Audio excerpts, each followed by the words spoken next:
Right, let's look at transitioning to collar and sleeve. Just go with that angle.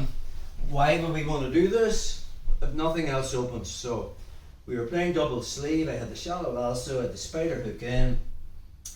Matthew tucks his right elbow to his body and there's nothing on, and I couldn't work the wheel sweep in any of the tacks. I normally would be looking for the deep lasso, finding the collar and hitting omoplatas and stuff, but he's really pulling his right elbow back. So the minute that happens from the shallow lasso, me putting my foot on the hip when he's so close to me isn't really advantageous to me. I need to create a little bit of space. So I'm keeping the shallow lasso on and I'll start to just butt scoop back to create space. Notice the way Matthew's still keeping his right elbow tucked, but there's nothing to stop me leaning to my left and getting my foot on the hip. Okay. Now obviously if I want collar and sleeve, now I'll just let go of that. This comes up to the shoulder and I find that. The difference John Thomas did this time was when he found the collar, he went to double feet on hips. Okay, and started pulling forward to break Matthew's posture. He still has that tucked elbow. Again, because he only has one free hand, because I'm tying that up, the dilemma will be, is he going to stuff my foot? Now if I lift my hip, stuff it, it's not going to happen. He has to withdraw his knee. The second he does, I pull him straight into the loop choke. So if he doesn't do anything and my right leg is free, I'm just throwing it over his left shoulder. We end up here. So if it's free, I just bring it up over here. If he's stuffing it, let's look at that scenario.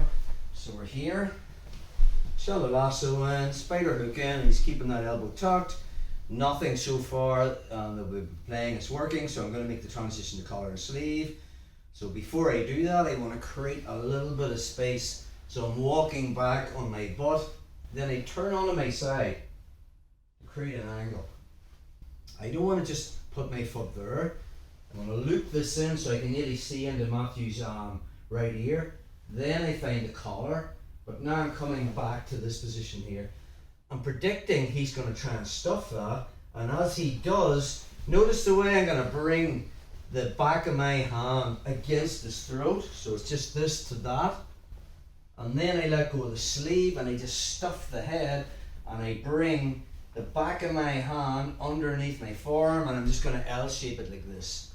Okay. Now if I go too deep with the collar choke, what's going to happen is I get to there and then I can't make the L with my hand. So really I want to be more just above the armpit. So when I snatch it, look how tight that is now. It might seem loose here, but you know, if you're there, you're not going to make that connection. So I just want to be round till this position here. Okay. So once I'm there, I will still fall down on my side because I know his escape is if he can get angle. If actually Matthew can step over my foot from here, notice the way he's parallel to me. Yeah, see the way now he can turn his head and he's actually rotated his head out. So I want to fall this way so he's no space to put that into. So once we're in our position, we'll just take it from here. So I have this, okay. I know he wants to bring his head out at this angle. So from there, and he's controlling that leg. So I'm falling that side. Watch what happens when I take to this side. My left forearm's against the back of the head. That space isn't on anymore. And even though he's made that grip, I can still bring my knee high. And now I can just stretch and put it on. Just get another angle. So, double sleeve, shallow lasso, spider hook. Matthew keeps his elbow tucked. Nothing we've been doing has paid off. So I just use that connection to walk back to create space. Turning onto my side, putting in the first foot, finding the collar, second foot comes in. Again, if he keeps his hips where they are, his knees on the mat and just tries to stuff it, I just lift my hips. And sometimes what can happen is when I do that, I get behind the elbow, omoplata, triangle. But for the sake of the drill, his elbow's still back. Just keep your elbow back to your body, nice. So now he has to withdraw his knee. The minute he does, loop chokes there. Notice the way now my foot's actually in between his legs. So if that's the case, I'm going to fall and I'll bring my left leg over the back of his head. Okay, so my left has come over. Now if he tries to escape, it's just not going to happen. Okay, so there can be a lot of different scenarios from happening there. Sometimes I'll bring this leg over. If he's grabbing it, I'm falling this side and bringing my knee up. On that scenario, he stuffed the leg, so when I fell, this leg come over. All it's doing is acting as a wedge so his head can't come out. Just one more with your back to yours there. So shallow lasso, spider hook in.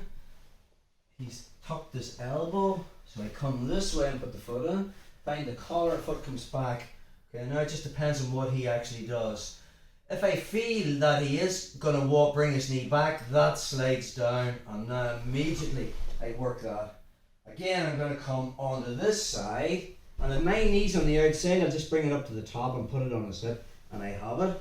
If he stuffs it, as I fall, come back up again, I'm going to bring my left leg over the back, and now that really stops Matthew trying to rotate his head out.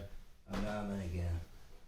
Again, when you're going for the loop choke, it is an air choke, so you need to make sure that you're not too tight in the collar or you don't have a good connection with it.